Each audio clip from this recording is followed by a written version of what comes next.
All right, my 3 subscribers are going to want to follow up on the early spring tillage. It's the first week of March. This area right here was tilled out, was first done with a broad fork and then light tillage on the top. Remember, we talk about minimal tillage, and you see how smooth everything is. Perfect, ready to plant, and nice clean area. And then here's an example of what we talked about as far as the slope and the header of the bund that's here for the earthworks. By the way, I'm Justin Hitt with Prosperity Homestead, and I'm here at the Sustainable Homestead Institute. You'll find their link in the description below. But basically what we've done, and what I'm showing you today, took about 2.5 hours. So, and of course the broad forking was done beforehand, and it made a huge difference in the ability of getting the rainwater into the ground rather than settling. So as a previous video showed, there is still some compounded water or impounded water that prevents us from tilling out this area. And so this is going to need to get scratched up into a cover crop rather than tilled, because it's not, if it gets dry enough, it can be broad forked, it'll get better drainage, but the drainage is not perfect here. This is the last terrace. But again, this is what we're going for up top here. And you can see how beautiful that looks. And of course, the top is wide enough for a riding lawnmower to get through. The hills are accessible enough to scythe. The grass doesn't need to be mowed all the time around the garden, and you'll never put in a rhizomial grass. You always put in some kind of cover crop grass. But look at that, how beautiful it is. Okay, turning around behind me here, we've got the path, and that's an ideal path. That's clover and grass, and then the grass gets a little high, you can cut it, or you can scythe it out and of course use that as biomass. And then here's another field behind me. Now remember, I was talking about this field, I was trying to get it a little bit more level. So we did a little bit deeper tillage here, but primarily just to break up the clumps of grass.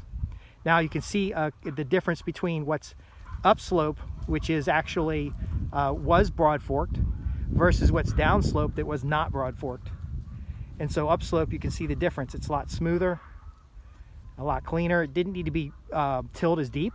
And again, we're only tilling to terminate the cover crop.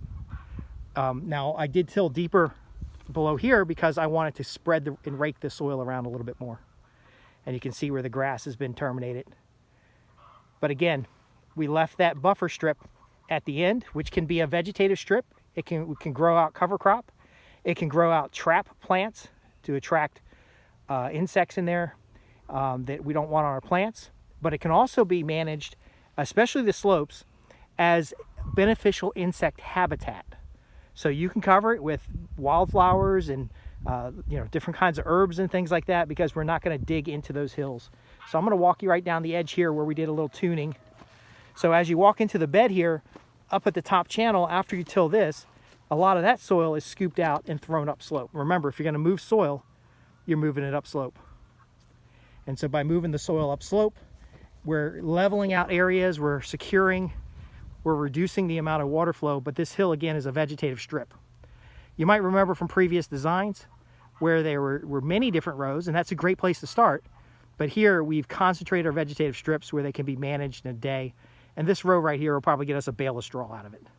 Now we're just going to cut it and throw it on the beds. We're not going to worry too much, but you want to get the plants there before they go to seed. And again, it can be a vegetative strip, it can be a buffer zone, it could be leafy greens. But again, it's a growing strip of high value. This particular terracing method increases the amount of usable space while helping you slow and spread water. Now this area here was a little bit more moist than the area that was broad forked. And so I had to go over it twice because it clumped up a lot. But ultimately you can see a lot of exposed soil, and we don't like that. So this can get strawed out, or this can get left the way it is and planted very soon. But within a week or so, this will start getting planted out. Now remember, we don't want to till with wet soil because it will evaporate the water, and with that will go a lot of nitrogen. And you can see right below the soil, it is pretty wet. So we waited till it had been about 2 days after the rain, and then I tilled only the areas that we had good drainage. And so there are areas that I didn't bother with because they don't have good drainage, or we're going to let the cover crop grow longer. But look how beautiful that is. Now again, we don't want to till it. Eventually we're not going to till it at all. Eventually we'll just broad fork it, and then rake it out, or we'll have a cover crop that we cut really, really short. But again, enough tillage to terminate the cover crop, enough tillage to get the soil spread out and more level. Now we can do raised beds in here by raking things up.